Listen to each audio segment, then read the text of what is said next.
Today we're going to read an article, and it's Bhutan to be the first country to go 100% organic. All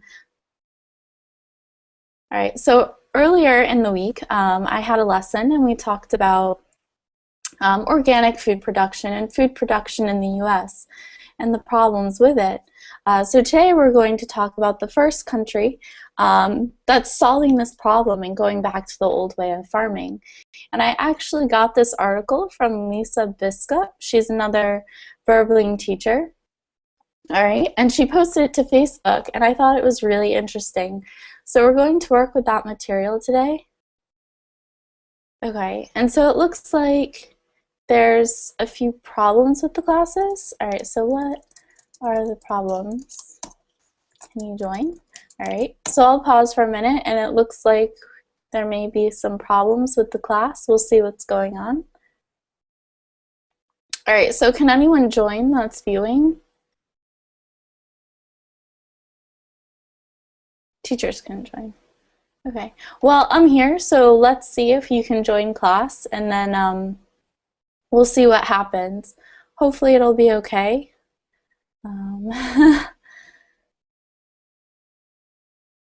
Okay, all right, so what I'm going to do is go to screen share and just show you the article we're working with. It should be posted to class resources.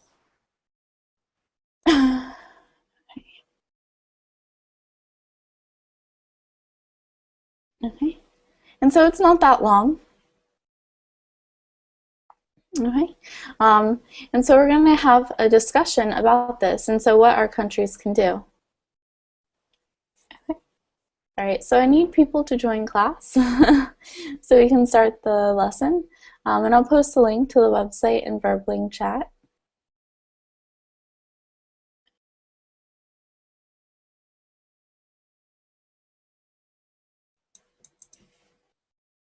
Okay. All right. Welcome, guys.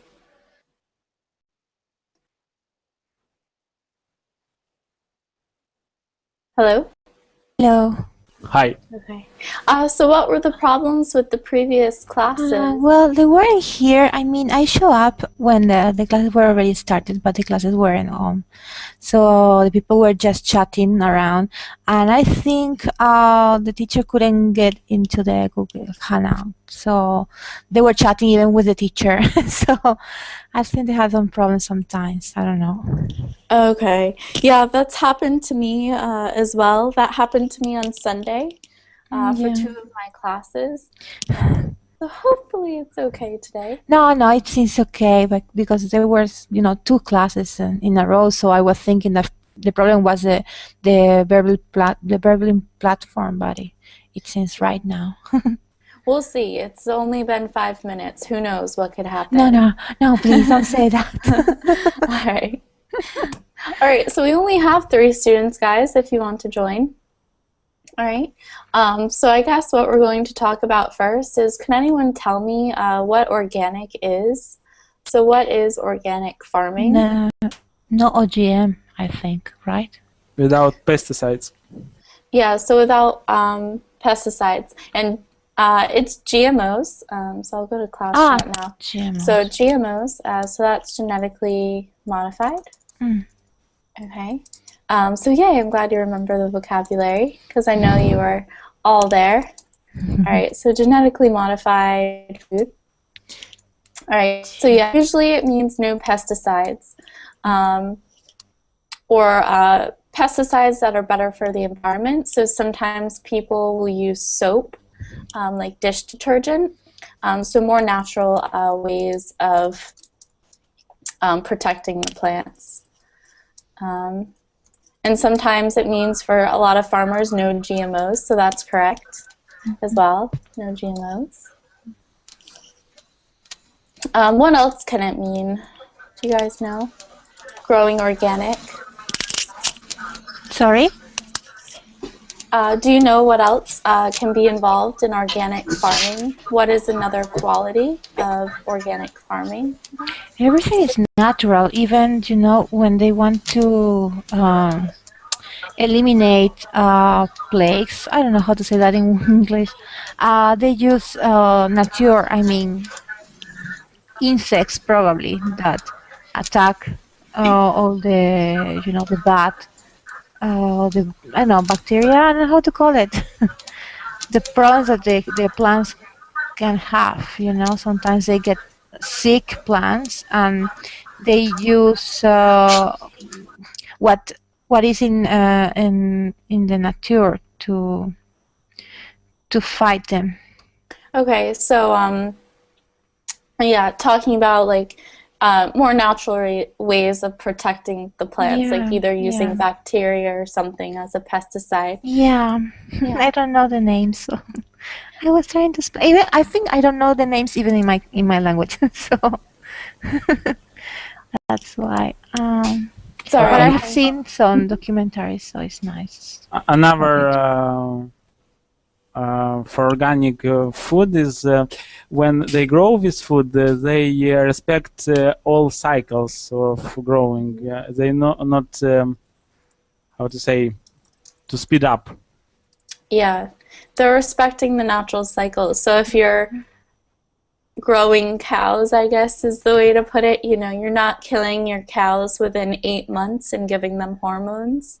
You're going to let them live out maybe a 5 or 6 year life. So natural cycles. We're also going to take away monocultures. So the farms are going to be varied, usually. Okay? So these are good qualities of small organic farms. So, local farms. It's different than industrial organic. And the only difference between industrial organic and industrial agriculture is that industrial organic does not use pesticide. So when we talk about organic, we want all of these qualities usually. We want smaller farms. We want no pesticides or more natural ways of protecting the plants. We don't want genetically modified food. We're taking away monocultures, so they're not just going to grow corn and soybeans. They're going to have raspberries and lettuce and cows and chickens. And they're going to respect the natural cycles. So if anyone has seen Food Inc., it's a pretty great movie. I And think. yeah, they're I think or I read saw part of it. part of it. Yeah.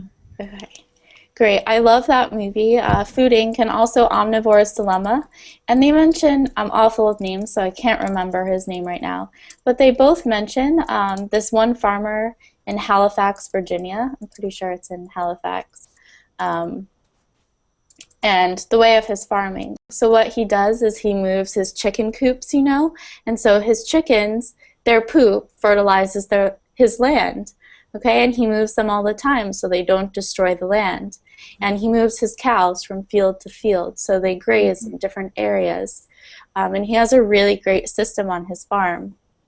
And he makes really healthy, really fresh food, which for us in America is pretty different. So today we're going to see what Bhutan is going to do with their food production. And so is everyone able to get to the article? Or is Yes. anyone? Okay. All right. And so I'll post the article link again just in case in chat. All right. Okay. All right. So would anyone like to start reading for us at all? I do. Yeah? Okay. Well, since there's only a few people in class, you'll all get a chance to read, which is great. Okay. Okay. Um, if there was ever a nation that could see the purpose behind organic, sustainable farming, it would be a nation that is composed mostly of farmers. Such a place does exist, and it soon may be the first nation to go 100% organic, paving the way for others to do the same on a global scale. The Himalayan kingdom of Bhutan is known for a high level of citizen happiness, but is doing something even more noteworthy in the near future, with Prime Minister Jigme Thinley making a major announcement regarding the organic farming project at the Rio +20 conference on sustainable development, which took place last month. The move has made national headlines. It's called the National Organic Policy, and it's fueled by the simple concept that working in harmony with nature will yield the most powerful results, all without sacrificing human health or the environment. Okay. So what country are we talking about in this article? Bhutan, Okay. And where is Bhutan? in the Himalayan kingdom. Okay. And so, In the Himalayas, yes. yeah, exactly. And so when we talk about sustainable development, what do we mean by that? Those couple of words.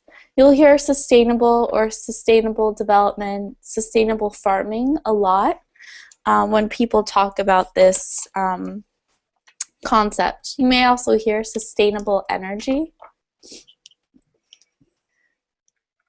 Does anyone have an idea what that could mean? I don't know how to explain it. I mean, it's a development that doesn't hurt. I don't know how to say that. Mm-hmm. The environment.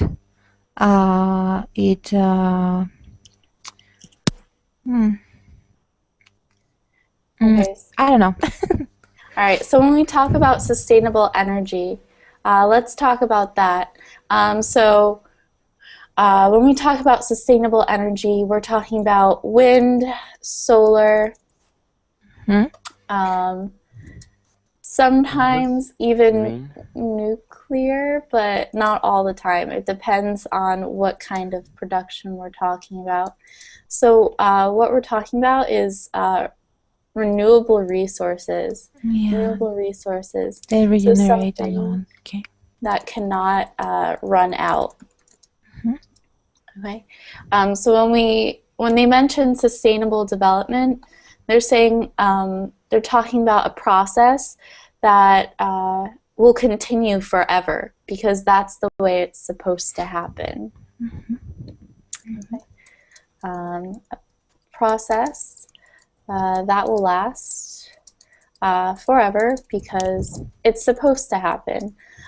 So concepts like that would be the food chain, so the natural order of eating things, so how human beings are hunters and gatherers, so people are supposed to hunt and gather their food and live on a smaller scale and not settle in one place and destroy the land, because when you settle, you ruin the land. But when you hunt and gather, you move from place to place and you never leave a human footprint. All right, so you never truly affect where you are living. So sustainable development, process that will last forever because it's supposed to happen. So the food chain, and they're saying organic farming is like this. So organic farming is the natural way of farming, and that's how it's supposed to happen. Okay, and they tell us that when they say at the end, it's fueled by the simple concept that working in harmony with nature will yield the most powerful results. And yield is give. So working in harmony with nature, going along with the natural process of the world, will actually give us the best results. And we won't hurt the environment or human health. And we talked about some of those problems in my last class about food production. All right. So any questions at all? No. Okay. All right. So would anyone like to continue reading? I can continue. Okay, great. Okay. What this comes down to is no GMO, no pesticides, no herbicides, no fluoride-based spray products, no Monsanto instruction at all, and a whole lot of high-quality food available for the 700,000 citizens of Bhutan. Food that, at one time, was simply called food. In the statement to other policymakers, Prime Minister Jigme Tinley explained the move. By working in harmony with nature, they can help sustain the flow of nature bounties. Bounties? Yeah. Bounties. Okay. Do you want me to continue? Yes, just read the next paragraph. That'd be great. Okay. Bhutan's land currently supplies moss, corn, rice, fruits, and some vegetables, and it is perfectly positioned to begin developing 100% organic farming, in addition to containing a population that is mostly farmers. It also has extremely rich lands that are truly beyond what many consider organic. Awesome. Good job. All right, so just to quiz you guys, what is a GMO? What does that stand for? Genetic modified. What's a pesticide?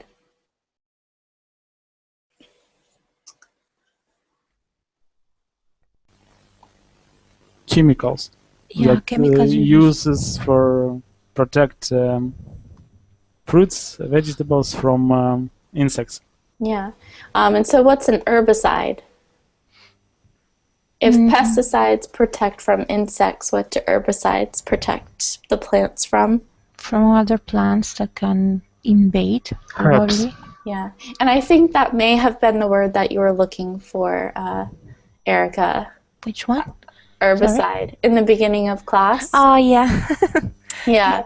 So I was like, oh, there we go. So no fluoride-based spray products. Does anyone know what fluoride is? Yeah. Yeah, it's very similar to a word in Spanish. Can you tell us usually what is fluoride used for? To brush your teeth. Yeah. So fluoride is used to strengthen the enamel on your teeth. And so we already consume that on a large basis. It's already in all of our water. Oh, yeah. Yeah. It's in our teeth. Poisonous, right? Yeah, I think so in large quantities. You're not supposed to swallow it, even though we drink it. Yeah, sometimes. And then who is Monsanto?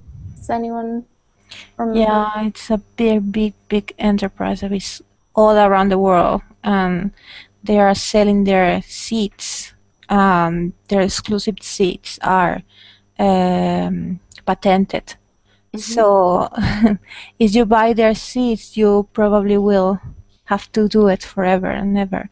And besides, they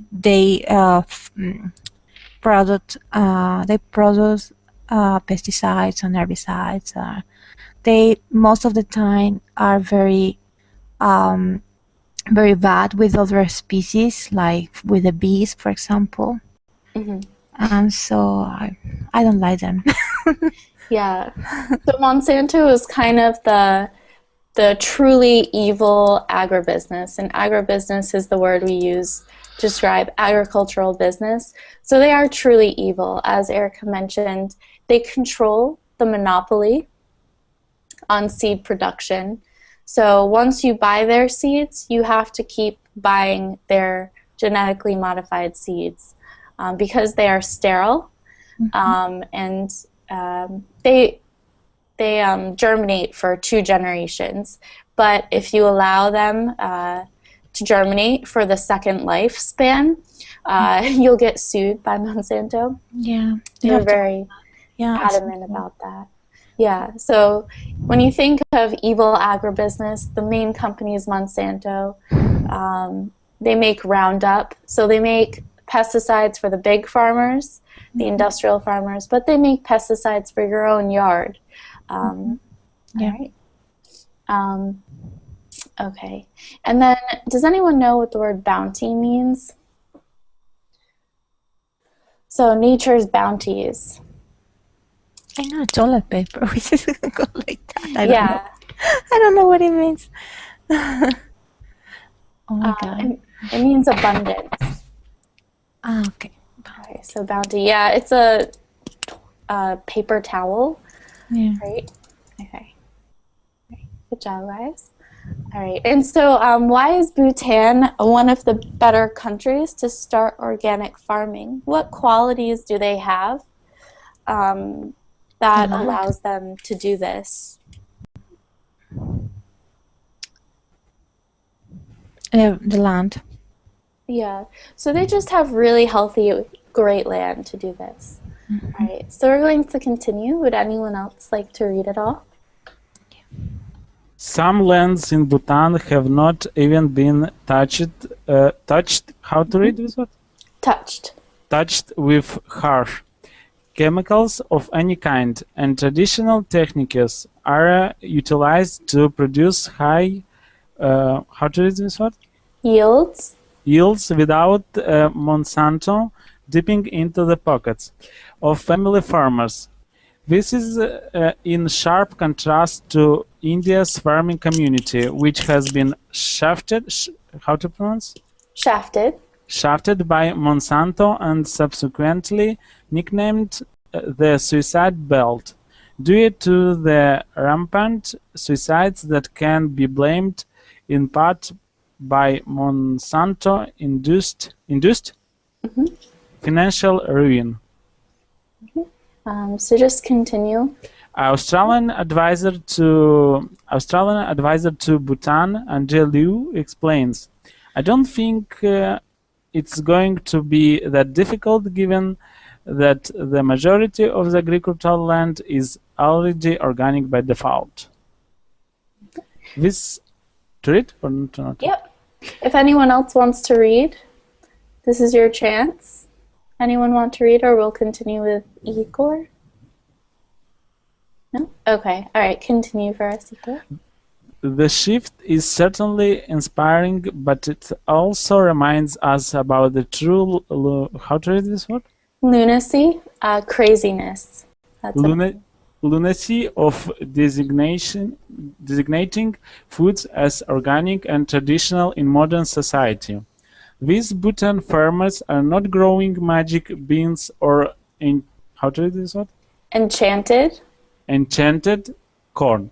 They are growing real food, actual food as it was grown for thousands of years.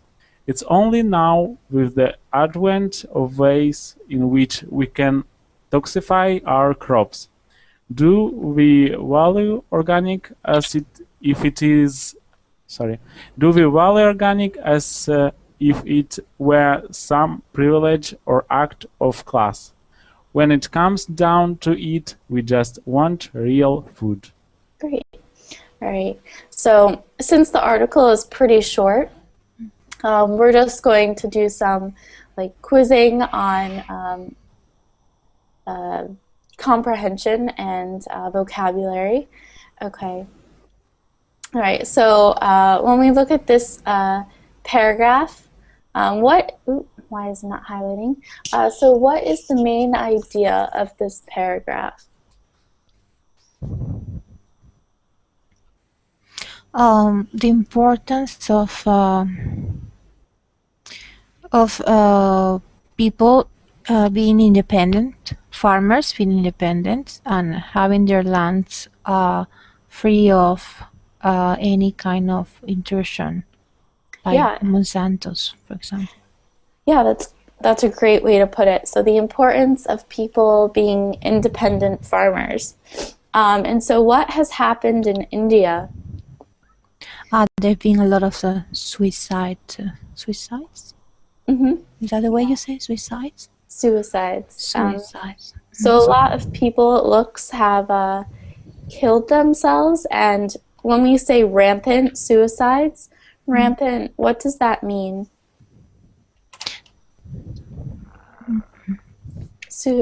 Subsequently nicknamed the suicide belt due to the rampant suicides that can be blamed. Any ideas? Like a very, very notorious, something notorious. I don't know. And We don't know. So so suicides unfortunately are flourishing, and that's not something you want. You want the farms to flourish, but you don't want suicides too, right? So there's a lot of suicides. You can just replace rampant with a lot of suicides. Right. But what is the meaning of this phrase? High yields without Monsanto dipping into the pockets of family farmers. What implying? I just have to find it. Okay, yeah. Traditional techniques are utilized to produce high yields. So what they're telling us is that, okay, so traditional techniques, so farming in the ancient style, which is organic farming, is used, and when they do that, they have a high production rate. So and yields means that you're producing a lot of product. Yields, producing a lot of product. Okay. And next, without Monsanto dipping in the pockets of family farmers. What is? So it's the idea that Monsanto is taking money out of your pocket, that they have some right to the money that you are making because they gave you so dipping is money, like they gave you seeds. dipping is like getting into your pocket, something like that. Yeah, so dipping, hold on. Yields also means to produce. To produce, I was just writing that down. So the idea of dipping is, I don't have anything to dip. Okay. Who's Monsanto? So the idea of dipping is, taking something and doing this. Okay, and that's dipping. So it's the idea that Monsanto, the evil agribusiness, is going into your pocket, so on your pants, and taking your wallet, and they have their fingers and they're taking a few bills. So they're taking a few dollars.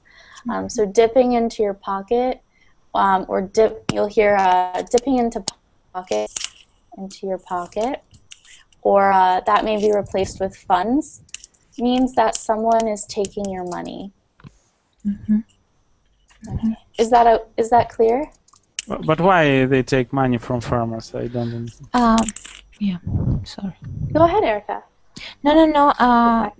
Because he asked before what is Monsanto. Yeah. Yes.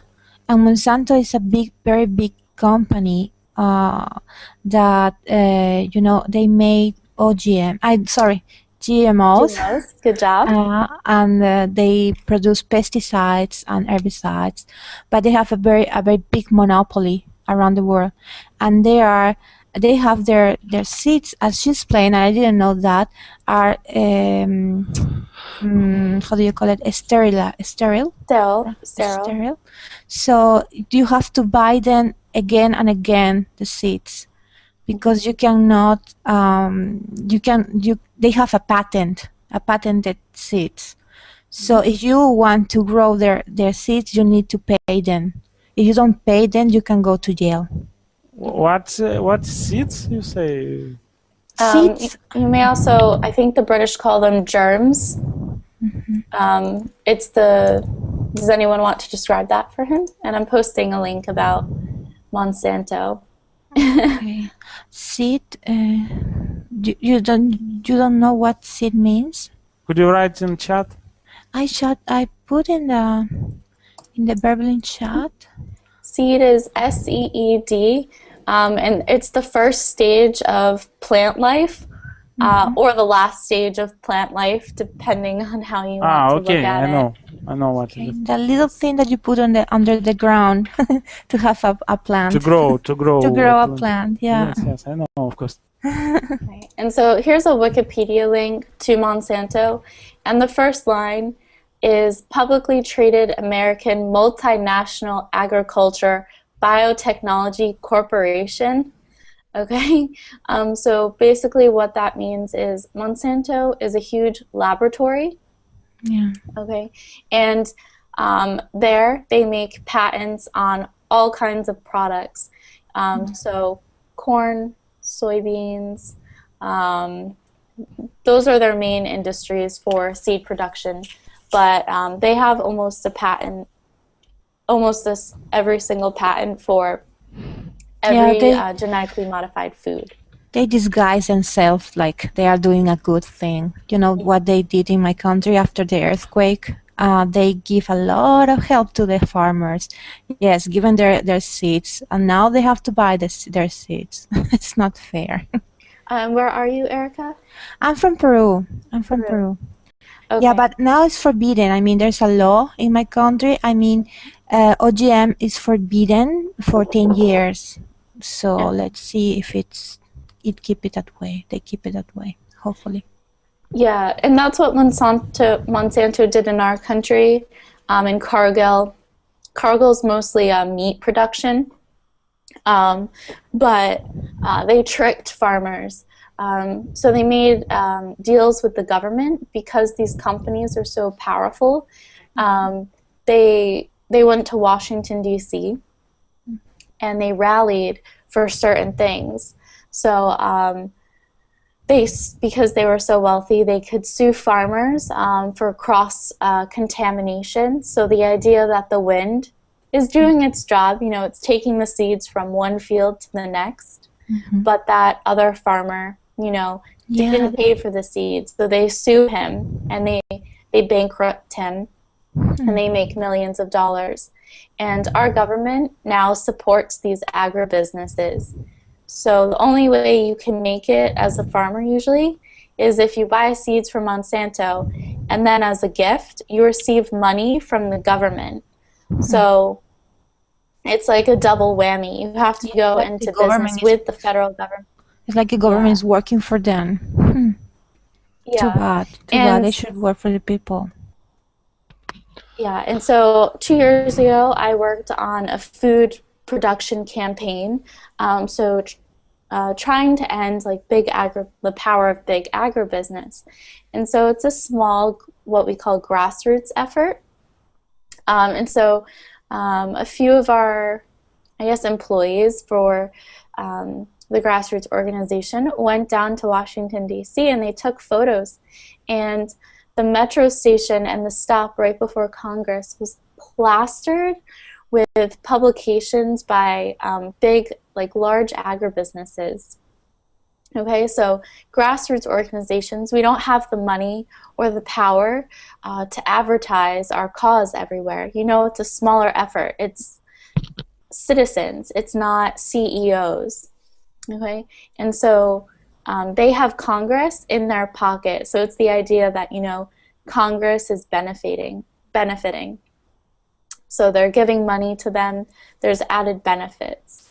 And so it's kind of like this idea of brainwashing, They've been in Congress so long now, some of these men, and been speaking to Congress that's who our government agrees with. They don't agree with this new radical movement for new food production.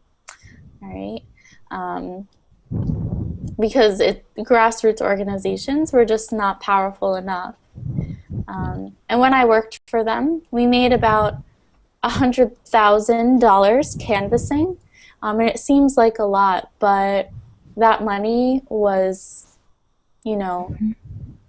pennies compared to what our competition had. Yeah. All right, so we're going to take a look at another word just to work on some cultural references, because this is an American article. So does anyone know what they're referring to when they say suicide belt? Sorry to talk about the most unhappy part of the article again, but it's the truth. So does anyone know what suicide belt is in reference to in the United States? Probably a big change of suicides, I think. Or not. Like belt. Sounds like a chain. Yeah, so does anyone know what a belt is? Just a regular belt. when we're Yes. talking at. Yeah, what is What it? pants? What pants? What we put? Yeah, so it's what you use, it's usually leather. Trousers. Yeah, and you hold your pants up with it. All right, so this is in reference, they're relating it to what we called the Bible Belt in the USA. And does anyone know what that was at all? The Bible Belt. The Bible Belt? No. No. Okay, so it was mostly from Texas along the south, a little bit of Kansas, Louisiana, Alabama, Mississippi, Missouri, Georgia, Florida. So those countries, that border the Gulf of Mexico and are on the Mississippi River. We used to have these traveling salesmen that would go around and sell Bibles to people in the area because it was such a lucrative business. It was a very Catholic part of our country. All right, so they're describing this idea and creating an image for us. So there has to be a part of India where all the farms are, and you're going to have kind of like that shape, like a semicircular belt-like shape like we did in the US. And that's what they're referencing here. So they're saying there's a succession of states in India, because they have different states, that was affected by this, but was affected by Monsanto. Because the farms are usually, in a similar area. Yeah. All right. And so what do they mean when they say, I don't think, back to screen share, sorry. I have a quote, and it says, I don't think it's going to be that difficult given that the majority of the agricultural land is already organic by default. What is Andrew Leu, I don't know how to say that, telling us here? What is he telling us about the land? What is it like?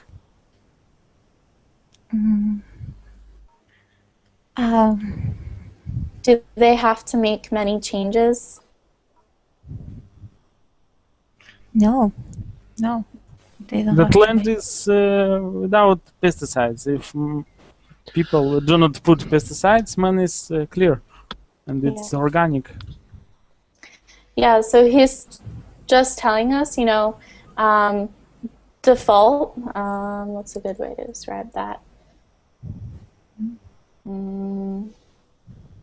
Naturally, right? By default, naturally. Yeah, it's already fulfilled, I guess. Yeah. So the idea that let's write default, fulfilled, or the idea of it's already naturally done, All right. Okay. Yeah. Oh, not the right part of the article. Okay. All right. And so we're going to work with the last part of the paragraph. All right. So what does lunacy mean again? Crazy. Yeah, so craziness. All right. And okay, and they make a little bit of a joke in this paragraph. Can anyone point out what the joke is at all?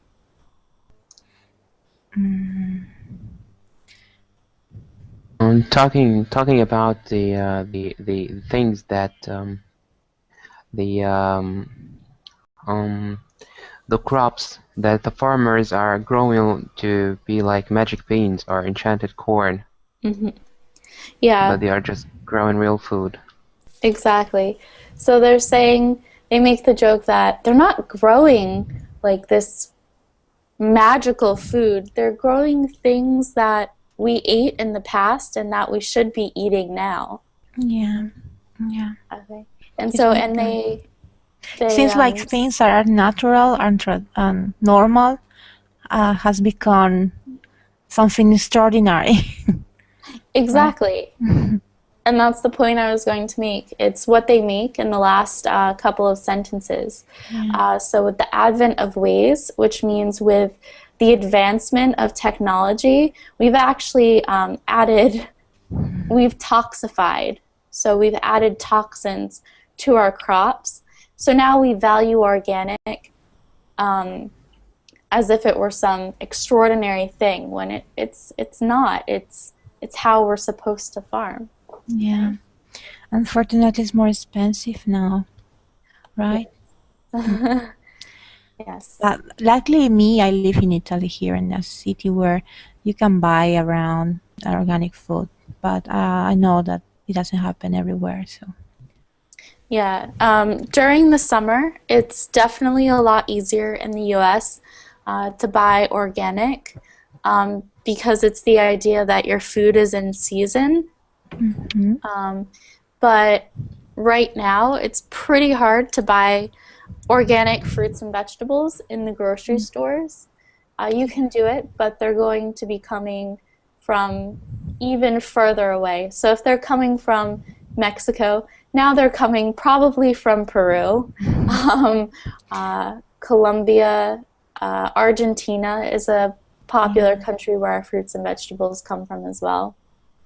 Sometimes Chile. In the US. So a lot of times we're not just they're not coming just from Mexico, but when they get out of season, we're taking them from other countries further south and further away.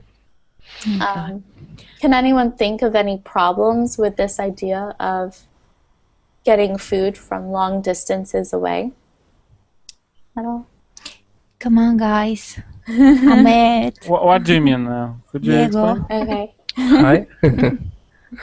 So getting your food in your grocery store, you'll notice that, okay, so for instance, your tomatoes in the US, you're in Connecticut, you're by New York City, you're on the East Coast, all right? And you go to the grocery store and your tomatoes are from, and we'll just pick Argentina. Most of the time they're from Argentina. All right, what are some problems with this concept? Taking food from thousands and thousands of kilometers away.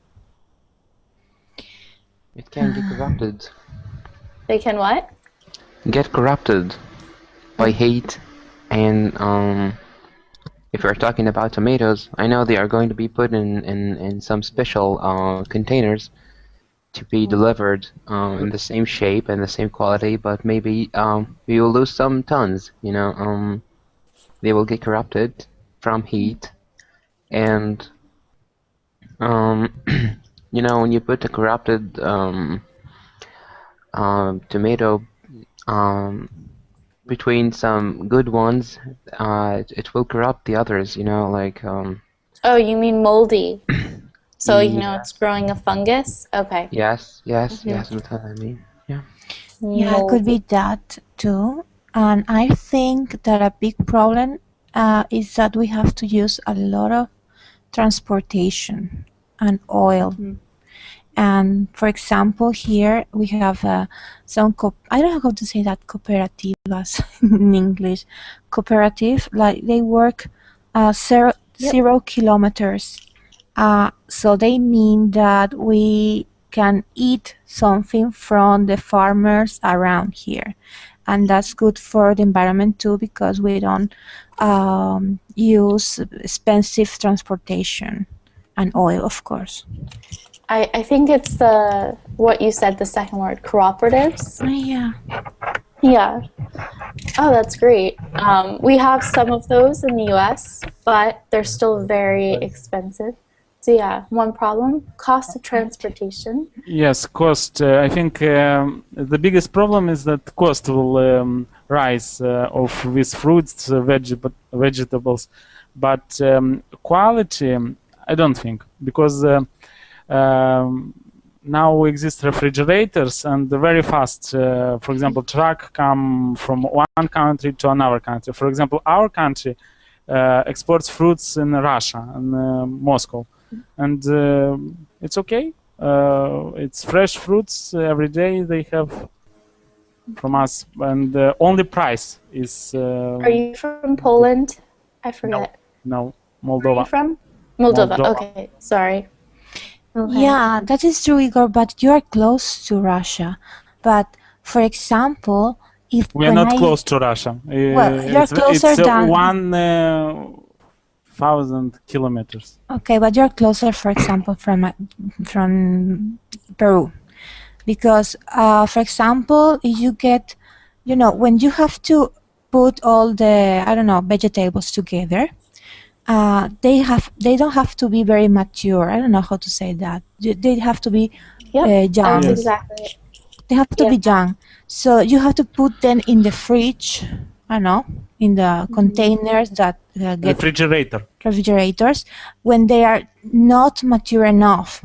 But they don't get to that stage, you know. I know that because when I go to a supermarket and I find organic food from my country, they don't taste the same. They are not the same. Yeah. Because they're coming from too far away, and they didn't they didn't get to the stage, to his natural stage, in an environment, a natural environment. They have to be in the fridge, as you Yeah. say. Depends what So it's not the fruits, same. maybe. But for example, apples. Yeah, probably. If apples, pears, it's not very big problem. But maybe bananas. I don't know. They are very green when you Yeah, take bananas from are tree. good. In fact, I have tried bananas are good from my country here, but in other cases, no, it's not the same.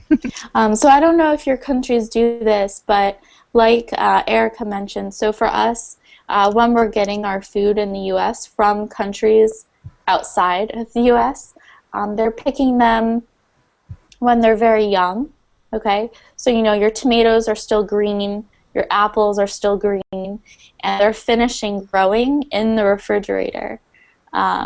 They're finishing their color. And so what they do with a lot of these vegetables, after washing them, they coat them in wax. I'm actually allergic to it, so I have to make Can you sure write down what they they coat do? it in a light layer of wax. And for oranges and other fruits, they actually dye our oranges, D-Y-E, dye, and they dye them orange. So the first time I went to South America, I went to Belize, and one of their main, nutritional sources is the orange. They have oranges for everything, and they were green, and I didn't understand that oranges naturally are slightly orange, but they're mostly green when you pick them off the trees. Because in the US, when you go, they are bright, bright orange, all right? And they're perfectly round, and they're shiny. And that's because we dye our fruits and vegetables to make them look better, and we put them in wax to make them last longer. So in France here, I bought eggplant, and I was like, eggplant in the US is like purple. It's pretty rare to find it black, and here it was black, and also it was smaller. In the US, when you buy your eggplant, you get an eggplant like this, like it's massive, all right? But in France, my eggplant was like this. All right, and it was black, and I didn't know what to do, and it's definitely because of food production. So they haven't pumped, the fields here full of pesticides and herbicides, and it's not genetically modified, so it's a normal size. But also another thing that happens, mostly with what we call leafy greens. Can anyone give an example of a leafy green at all? No, I don't know what is that. Okay. So spinach, Okay. we're thinking about lettuce, sometimes even broccoli, so things that are green and leafy. They are very, very nutritious when they are first picked, but they lose their nutrition after a certain amount of time.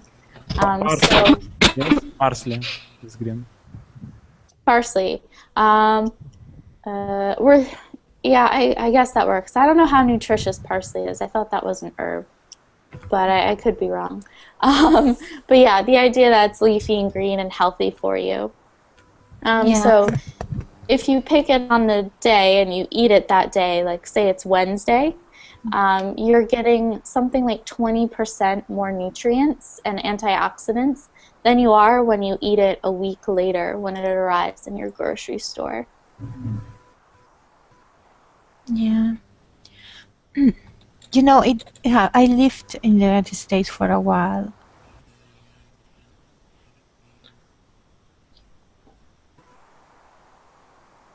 Okay.